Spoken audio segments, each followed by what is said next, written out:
আলাইকুম। গণজাগরণ কণ্ঠ টিভির পক্ষ থেকে সবাইকে স্বাগতম। আপনাদের সাথে আছি মোহাম্মদ নজরুল ইসলাম।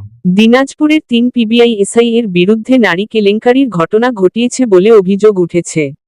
দিনাজপুরে PBI police bureau of investigation এর ৩ সদস্য এসআই মহাসিন, এসআই মোস্তফা খান ও এসআই বাসুদেবের বিরুদ্ধে ৫ জন আসামির ঘটনায় তদন্তে অনিয়ম, দুর্নীতি ও সুস্পষ্ট পক্ষপাতের অভিযোগ উঠেছে।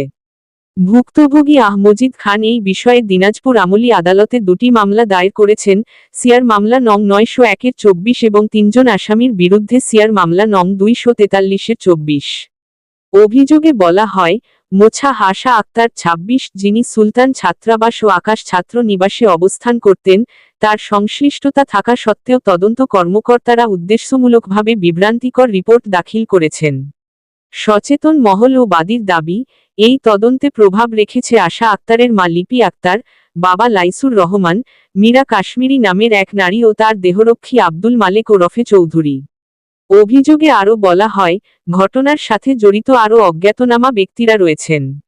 গত ১১ ফেব্রুয়ারি ২০২৫ ইংরেজি তারিখে আনুমানিক ভোর ৫:৩০ সময় শেতাবগঞ্জ রেল ঘুমটি শফিকুলের চায়ের দোকানের সামনে সাক্ষীদের উপস্থিতিতে বাদী আব্দুল মজিদ খানের সাথে দেখা করেন পিবিআই এর ২ এসআই মোস্তফা খান ও বাসদব তড়িঘড়ি করে চলে যান গুচ্ছগ্রাম আবাসন ১ নং ইউপি নাফানগর সুলতানপুরে তদন্তের কাজে গেলে ৩ নং আসামি আশা আক্তারের ইন্ধনদাতা কুপরামর্শকারী নিজের মা লিপি আক্তার সকল অপরাধের অপরাধী মীরা কাশ্মীরি, আব্দুল মালেক ওরফে চৌধুরী, আব্দুল আলিম সহ প্রতিবেশী আসামিদের পক্ষপাতী হয়ে মোটা অঙ্কের টাকায় ঘুষের বিনিময়ে ৩ নং আসামি আশা আক্তারের বাড়িতে স্বামী আব্দুল মজিদ খানকে বলেন পিবিআই এসআই মোস্তফা খান ও বাসদব আপনার বাড়িতে নিয়ে চলেন। যাওয়ার পরে আনুমানিক রাত ৮টার দিকে আশা আক্তারকে জিজ্ঞাসাবাদ করে ২টি বাড়ি বিক্রি করা ২৫,৪৫,৫০০ টাকা ব্যাংকের চেক ভোটার আইডি কার্ড দেখতে চাইলে আতঙ্কবোধ মনে করে।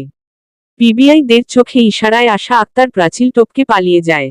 পালানোর আগে বাদী আব্দুল মজিদ খানকে ঘর থেকে বাইরে ডেকে নিয়ে যায় ওই সুযোগটাই ব্যবহার করে।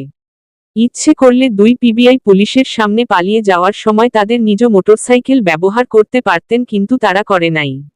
এই পৃথিবীতে মা বেঁচে থাকতে ৩টি কন্যা সন্তানকে যারা এতিম করেছেন তাদের বিচার দিনাজপুর আদালতেই হবে।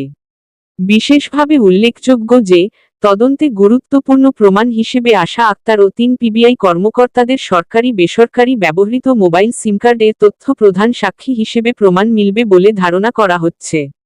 বাদী দাবি করেছেন, ওই সিম নম্বরের কল লিস্ট, বার্তা এবং লোকেশন হিস্টোরি অনুসন্ধান করলেই প্রকৃত ঘটনা উঠে আসত। কিন্তু তা না করে এসব ডিজিটাল প্রমাণ ইচ্ছাকৃতভাবে উপেক্ষা করা হয়েছে। এই সিম নম্বরকে ১ নম্বর সাক্ষী হিসেবে বিবেচনায় আনার আবেদন করা হলেও তা উপেক্ষা করা হয়। বিশ্বস্ত সূত্রে জানা যায়, তদন্ত চলাকালে এসআই মহাসিন ও এসআই মোস্তফা খান বাদীর কাছে নগদ অর্থ এবং তাদের কম্পিউটারে ব্যবহার করার জন্য গুরুত্বপূর্ণ কয়েক বান্ডিল কাগজপত্র দাবি করেন।